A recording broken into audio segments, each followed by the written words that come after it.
Hey guys, welcome back to my YouTube channel. I'm Justina, and today I'll be sharing all about pharmacy.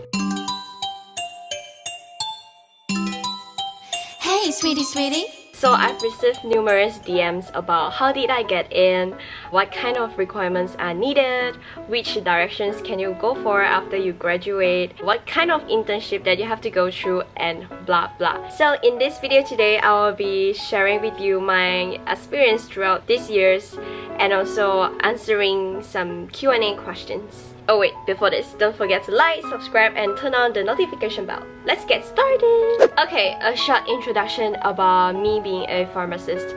I studied 1 year of Foundation in Science and 4 years of Bachelor of Pharmacy at AIMS University in Kedah. And I've also went through a year of community training at private sector in Penang. And guess what? I'm officially a pharmacist because I just got my license not long ago. Okay, so we're gonna go with basic information of how to become a pharmacist, the progress of it. So first, it's SPM or O-Level, Foundation in Science, Matrix, A-Level or STPM. And then you move on with your 4 years of degree. And last but not the least, at least a year of training. So in terms of getting into Foundation or A-Level, the requirements are slightly different, and all I'm going to talk about is Foundation in Science. It's according to my experience. Yep. So in order to get into Foundation in Science at AIMS University, you have to have 5 Bs in your SPM: biology, chemistry, physics, maths or additional maths, and BM and English. And most importantly, you cannot fail your English and Bahasa Malaysia. These 2 subjects are pretty important, especially if you are gonna work in Malaysia. What about Bachelor of Pharmacy? You have to have a minimum of 3.0 of CGPA along with B in chemistry and also MUET exam, MUET, yeah, MUET, with a minimum of band 3. And one important message for you: please check on the institution that you plan to go, you choose to go, is registered by Pharmacy Board Malaysia, because you don't want to waste your 5 years there when it's not registered. So I'll put the link in the description box below and make sure you check it out. What subjects do I have to take during pharmacy degree? So these are the subjects that you are required to take during your degree. Different university might be different subject, so I'm not gonna list it out one by one because probably you're gonna be bored by me. So here you go. Pro and cons studying pharmacy. Pro number 1, you will get to apply your basic science knowledge into real life scenarios. Jessa, ngọc thông ayu chadi me. And then I will tell my mom what to apply and stuff. And then here my dad comes. Jessa, 这边说爱把多想听这啊，爱加哈咪啊。It can be from medications to supplement, from symptoms, treatment, prevention, and lifestyle management. So yeah, I'm happy that I can help around with my families and friends. Second, involved in community. Pharmacists play a very important role in being part of the community because they will be helping people in need. In terms of helping patients with the information of the medication, like dosage, frequency, side effects. So yeah, how can they do it without pharmacists? And also we want to be the most accessible health professional to them. This is definitely a pro of being a pharmacist. For me, I still think that there are many more opportunities in this field. It's just waiting for you to explore into it. So don't give up, guys. Although majority of the pharmacists are working in a hospital, retail pharmacy, and industry. So here we go with the cons of studying pharmacy. First, the number of years of study. It's minimum of 5 years of studies. Wow. For me, it's not short, but it's not too long either. But yeah, it's still not counted short. So if you can bear with it, these 5 years are worth it. Second, market saturation. I kind of agree with this because a lot of you came to me asking me about, is this field getting saturated? I would say yes. And back then they were lacking of pharmacists, but now there are more pharmacy schools with more students graduating, and it's more than the amount we need, and that's why. But to be honest, I'm pretty sure there are also other careers getting saturated, because it's simple as that. More people are going to college and more people getting degrees, so yeah, you are your own person and life is not guaranteed. Last but not the least, studying pharmacy is not easy. There are a lot of memorizing, especially the names of the drugs and every single detail about each drug. So it takes time to study and score. That's it. You have to keep studying. It's time for Q&A. So I'll be choosing a few questions to answer because some of the questions are in Chinese, so I will reply in Mandarin. Why did I choose pharmacy? I think I've received tons of these questions since years ago. Okay, I would say that my passion for science is like a lot. I love bio and chemistry a lot, like especially chemistry. I don't know why, it might be because of my tutor, my high school tutor last time, because he kind of made me love chemistry so much. Like he taught me so well that I fell in love with chemistry immediately. And then another question popped in, why didn't you choose doctor? Because I think doctor is a bit too heavy for me, because I don't think I can do it. I don't think I'm ready and to sacrifice for it. Why not KL? But Kedah. To be honest, my parents were kind of worried about me because I'm gonna be far away from them, and I'm like a super extrovert person. I don't think I can just sit and study. If I'm in KL, I'll get a lot of distractions, especially shopping and hanging out with friends. Yep, and that's why I chose AIMS University, because we are living in the jungle. And then, why didn't you study in overseas? Oh my god, I get this a lot too, but for me, studying local and overseas, it's about the same, other than you get to experience the study life in overseas, but I don't think there's much difference. Are you gonna further study in the future? It's a no-no for me. Because I have my goal and I think it is sufficient for me to just have a bachelor. But if you want to further your study, you are more than welcome, but not me. Tip on how to study. For me, first, I take notes, because whatever that lecturer gave isn't sufficient, and I think it's quite necessary to go around and find for more information to add onto your notes.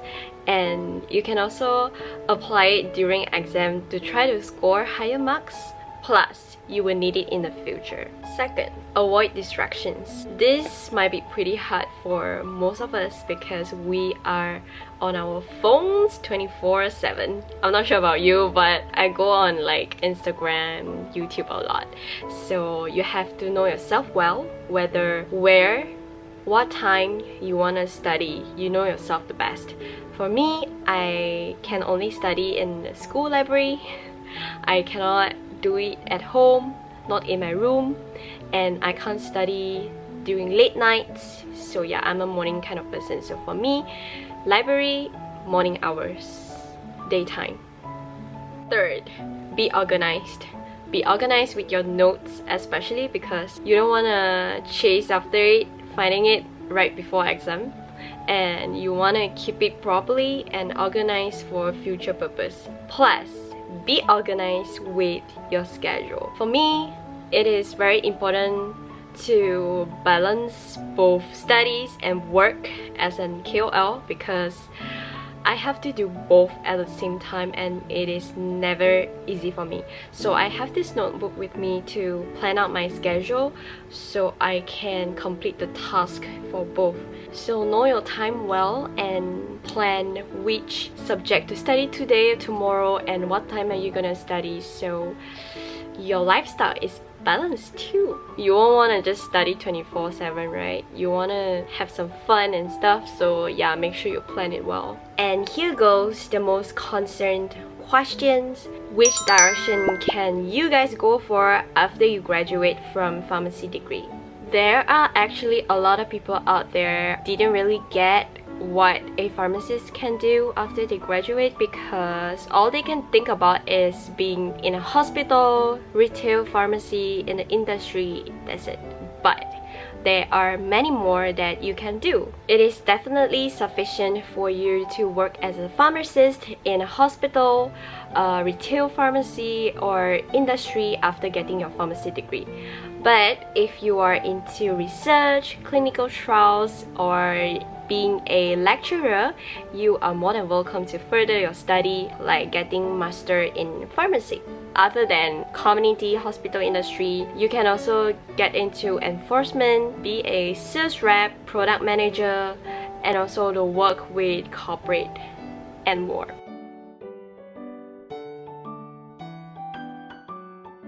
Public and private uni 有什么分别？其实个人觉得没有什么分别啦。之前有申请过 Matric， 可是没有得，所以我就选择去 private uni 读。然后如果是说科目跟 duration of degree 的话，其实都是大同小异，4年的 degree， 然后1年的 foundation 或者是1年的 matrix。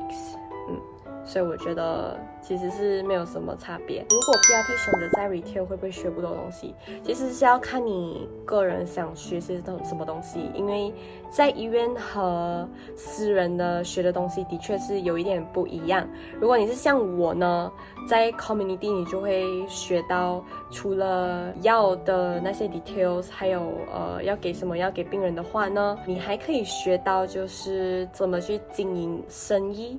然后你会接触到那些保健品，就是他们的好处啊，然后你要怎么去卖 customer 这样子，就是 overall 会比较 business related 的这一门学问吧。然后如果是医院的话呢，其实是有好几个 department， 然后他们都会大概应该是每个月都会 rotate 吧。然后比如说有 outpatient 啊 inpatient drug information service， 然后会有 counseling repacking compounding 那些药，然后会有 oh my god blah blah blah 我讲太多了。为什么要选择私人就是 community but not 医院 hospital？ 我在之前的 video 应该有跟大家说过吧，就是我曾经在医院实习的时候，就是没有什么很好的经历，所以我不想再要面对那样的情况。而且我觉得在医院做的时间不 flexible， 而且很压力，因为你要 hit target 之类的。然后在 community 做时间会 flexible， 然后我也想学习那一种 business model in pharmacy， 比如说如何建立一间 pharmacy， 然后你需要些什么，你要怎样搞好你的生意，我觉得这样子会比较适合我。还是要看个人啦，因为医院跟私人做的东西不太一样。How long do you wait for PRP? 1 month. It actually depends on where you are applying. Like hospital and private is different because hospital they are going by batches, and for retail pharmacy it depends on the availability of stuffs at their pharmacy.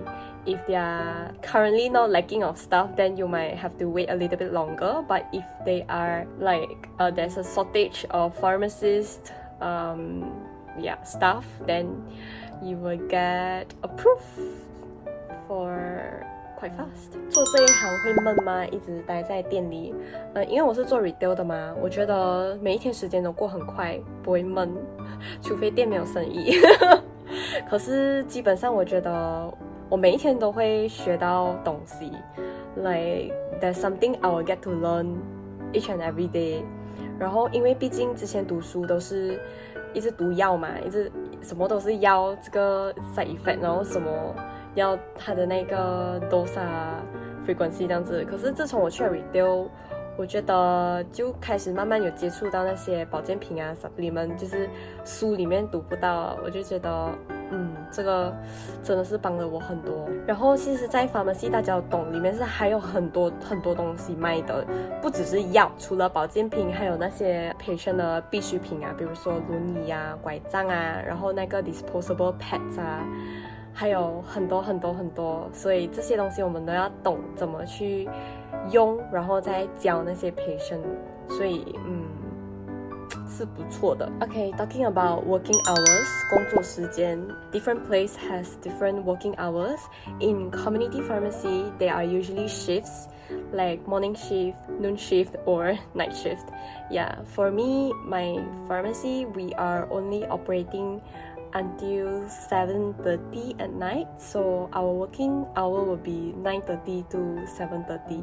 And for hospital, it's 8 to 5. And sometimes you will have like on call and stuff to have night shift.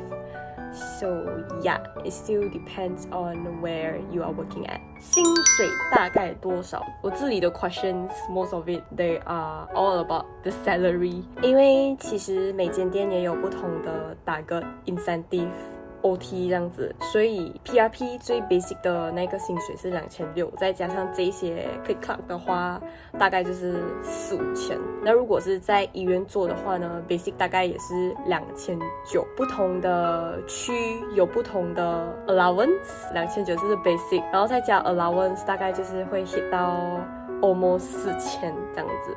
所以如果你是西马人，你去东马工作的话呢，会有 allowance 哦，东马来西马也是有，可是我觉得西马去东马会比较多 allowance according to my friends。然后如果你是比较市区的话，你的 allowance 也是比较多。然后还有一点就是，如果你是在医院做的话，你会有那个 position， 就是U41、U42这样子。然后你的班干，你的 position 越高的话呢，当然是你的 salary 会跟着涨，可以是涨到很高那种，7、8千，大概是不是读好了出来就可以经营一间药店？可以这么说吧，因为如果你要开一间 pharmacy 的话，基本上就是需要你的 pharmacy degree 而已，然后你要去经过最少1年的实习，然后拿到 license 后就可以开一间店了。然后就是你们就会 DM 我我读这一科读到一半了怎么办？是不是以后没有出路了？然后有些幸运的话呢，就是还没有开始选科系。可是我想说，自己的路自己选，你的才能、你的兴趣只有你自己懂，只有你自己最了解自己。选择了这一条路，然后你真的有信心走下去的话，就一直要坚持，不要管别人怎么想、怎么说。相信自己就对了，加油吧，一起加油。And I would say that I went through a lot to get to where I am today.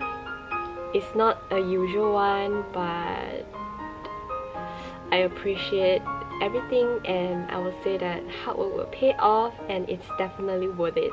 We know that nothing comes easy, and remember to be passionate with what you do because I have faith in you.